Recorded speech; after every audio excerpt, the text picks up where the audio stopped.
Hi, Rick, traveling with Rick. This is my 5th stop on my journey to Theodore Roosevelt National Park in North Dakota. This is a Love's RV stop. They just built it. There's 22 of these around the country. There's 62 sites. They're all concrete pads. These are the back ends, these are the pull-throughs, and then there's a whole bunch of them in the back there where you see those bigger RVs. They have a pickleball court, dog park. Very clean, brand new shower facilities, brand new bathrooms. Gated. You need a code to get in.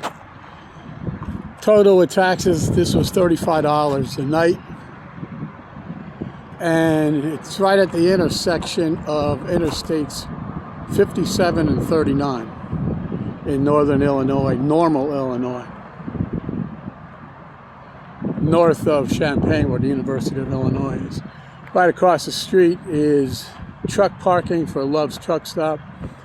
There was some noise. Guys run their diesel engines all night, but it wasn't a problem.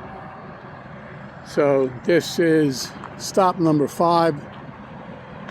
The next stop will be in Racine, Wisconsin, on the shores of Lake Michigan. All right, signing out for now. Traveling with Rick.